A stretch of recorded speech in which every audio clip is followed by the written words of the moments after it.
Open the podcast bay doors, Hal.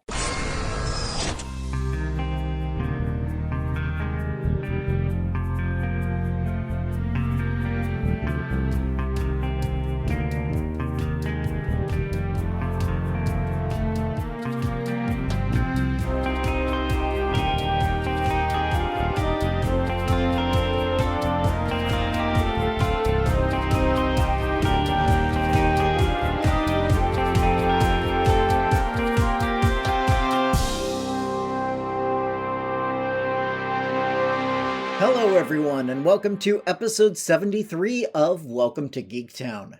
I'm your host, Kurt Onstead. I've been a proud geek all my life, being into role-playing games, board games, sci-fi, fantasy, and especially superheroes and comics. And I want to help others join me in those pursuits. But I've found that sometimes people can get overwhelmed or feel left out because they don't already have what some consider the requisite knowledge to be considered a fan. And that's where Welcome to Geektown comes in. Here, you can ask your questions without feeling like a gatekeeper is calling you out for not yet being fully versed in every aspect of your new interest. A quick shout out to Eva Webb, creator and host of the Titular Characters podcast, who invited me on her show. We started out by talking about comic book costumes, but let the conversation just take us where it would, and ended up discussing a number of various comic-related topics. Do a search for Titular Characters on your podcast app or at YouTube, and check out episode 6 for that conversation. And take a listen to the others as well, as Eva is a fun and informed interviewer. My inbox has been particularly empty of late, so I don't have a listener question that I feel like I can properly answer at this time, although I have some feelers out to talk to people necessary to answer some other questions. Instead, I'm going to tackle a very basic topic that people may or may not be curious about, and that's how does a comic book get made? I'm going to be focusing on the big two, Marvel and DC, as I usually do, and talk about what the role of each person in the chain is. Let's get started, shall we? So, when a mommy comic and a daddy comic love each other very much. Okay, now that I've gotten the obvious joke out of the way, let's really begin. At the top is the editor. Their basic job is to make sure all of their books go out on time and meet a certain level of quality in order to maximize sales. A few months ago, I was involved in a free-form role-playing type project run by longtime Marvel editor Tom Brevoort. The entire game is available on Tom's blog, and I'll include a link in the show notes at the Welcome to Geektown website. So I got a small taste of some of the challenges they face in this process, and let me tell you, it's more difficult than you may think. As Tom noted in his wrap-up post on this game, and something he tells all of the incoming editors at Marvel, quote, "Creators get credit, editors get the blame." In addition to the basic logistical side of things that keep the books running on time, the editor will hire and fire creative personnel, but how involved they are in the actual storytelling itself varies by the individual editor. Some will dictate a tone or general direction that the book will take, or get even more involved, while others take as much of a hands-off approach as they can, giving the writer-artist team free rein to tell the stories they want to. At Marvel and DC, they're also responsible for approving guest star appearances of the characters in their stable, in order to make sure there are no contradictions between titles or oversaturation of certain characters. For instance, the Spider-Man editor would generally be in charge of Peter Parker, his major villains, and his supporting cast. Above the editor can be an executive editor, then the editor-in-chief. An executive editor will be in charge of a slate of titles, usually related to one another in some way. For instance, Captain America, Thor, Iron Man, and the Avengers. While the editor-in-chief is the top dog in the editorial department for the entire publishing line. Currently, the editor-in-chief at Marvel is C.B. Cebulski, and at DC, That role is taken by Marie Javins. The next creator we'll look at is the writer. As I've talked about in some previous episodes, writers can provide anything from a very basic plot to a full script describing the scene panel by panel, including dialogue. As I mentioned in my Stan Lee tribute episode, number 18, when Stan was writing and editing nearly the entire output of the company, his plots were incredibly loose, to the point where some of those early artists feel they should be given more credit than they have received. I don't think any writers today are this freeform with their scripts, but there's still a wide range of styles. This depends mostly on the general preferences of the writer, though this can be influenced by the relationship between the writer and their artist. Some writers always work Marvel style, with a looser script, while others only write full scripts, or somewhere in between those two extremes, but most writers I've talked to vary their style depending on how well they know and trust the artist they're currently working with. A rookie artist may get full panel descriptions, while an artist that has worked with a writer for many years may be given more leeway to decide the best layout for the page. In any case, the writer will often be at least somewhat involved both before and after the artwork is done. Even if the script was written with full dialogue and captions provided beforehand, it's not uncommon for a writer to make changes after seeing the artwork return, in order to either clear up anything the writer thinks wasn't made apparent by the art, or to remove any dialogue or captions they feel was made redundant or unnecessary. Obviously, in a Marvel-style script, this is when basically all the writing that will be seen on the page will be written out. Most of the time, this is done by the same person who wrote the plot, but other times you will see separate credits for plot and dialogue. Now, what is a comic book without art? Well, just a book. So, let's talk about the artists. This is usually broken down by penciler and inker, so we'll start there and look at some exceptions later. Comic books obviously predate computers, so art was originally done on paper, and in many cases is still done this way. In order to give the artists as much opportunity to get things exactly the way they wanted, comics would start with pencil art.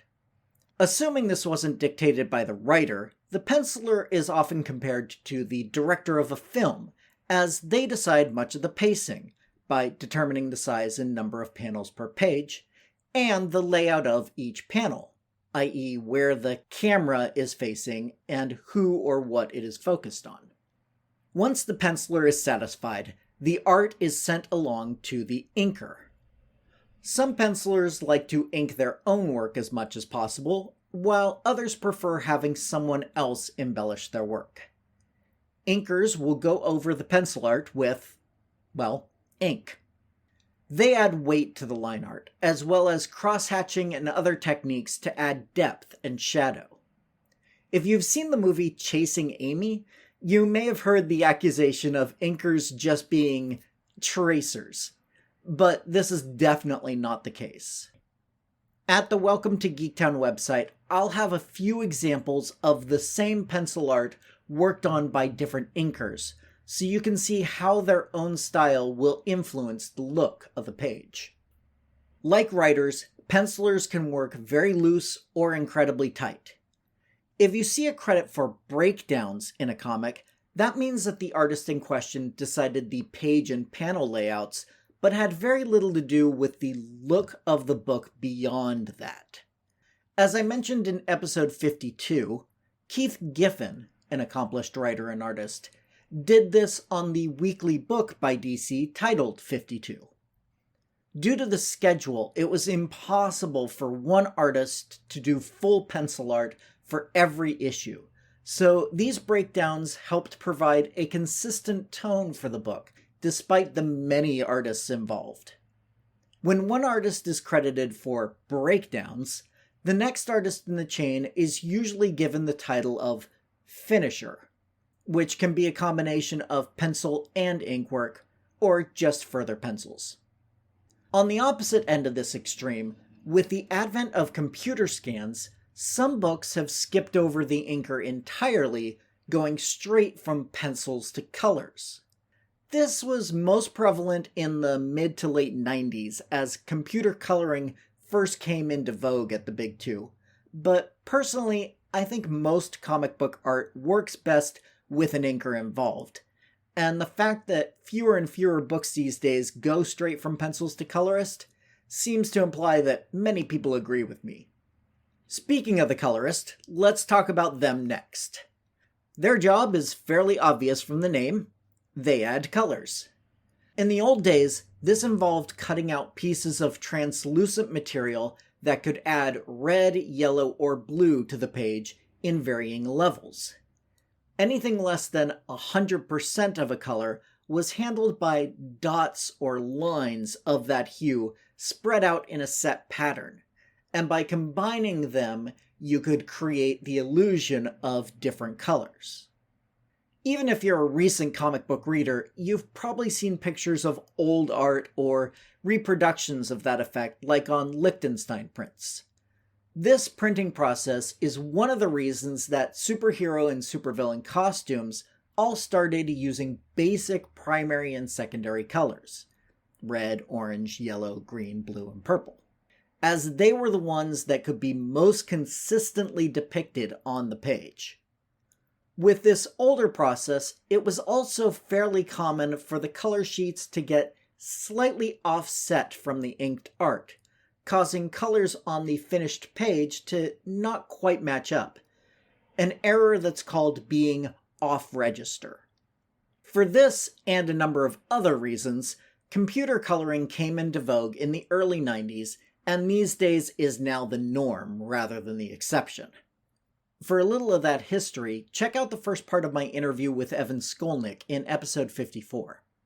This modern technology allows for not only a fuller range of colors and more accurate registers, but also more smooth gradients and effects that give a much more sculpted look to the characters.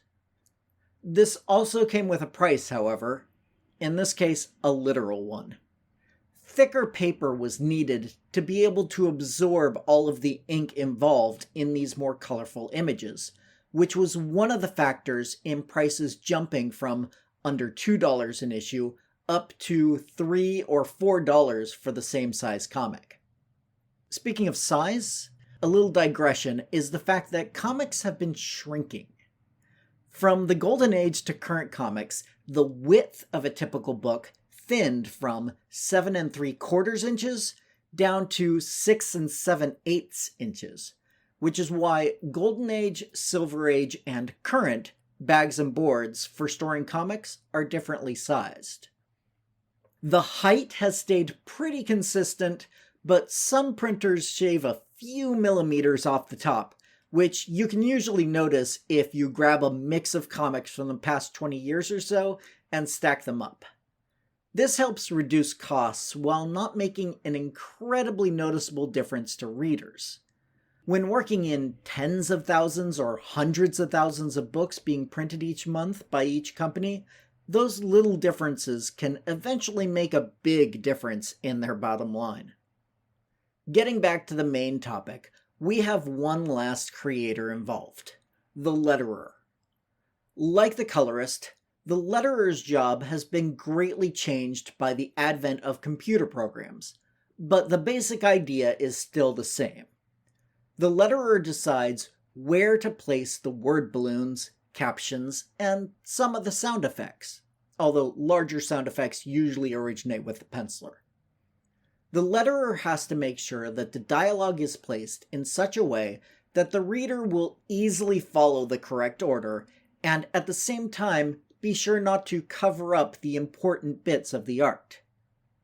It is an art form in and of itself, although probably the one that gets the least attention, because if it's done correctly, it's nearly invisible. In the old days, letterers literally wrote all the dialogue out by hand and cut out the balloons to be pasted onto the artboards. modern letterers usually work with computer files, but may print out their work to be pasted on, depending on the book. In addition to their standard work, the big letterers also create their own fonts that give them their own unique style. These days, any character that has a unique way of speaking, or some that come from faraway lands, will have their own dedicated font. Mephisto, one of Marvel's analogs for the devil, for instance, now always speaks with word balloons that are filled with a red, flowing script that evokes blood and ritual circles, while Thor's speech is often written in a blocky style that reminds the reader of Norse runes. Currently, the order I highlighted the various creators in is the main order that these people are brought into the process. Originally, the letterer and colorist's order were switched.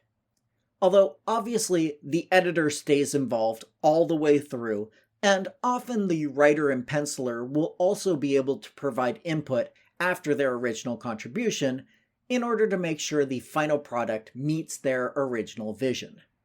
Also, with email, FTP, and other electronic means of transferring and sharing files, multiple creators can be working on the same piece at once, with the letterer creating a layer in Photoshop and the coloring being on a separate layer or layers, and then merging these together later. Once the editor approves the final pages, they are then sent off to the printer. The printer sends them to the distributor, or distributors.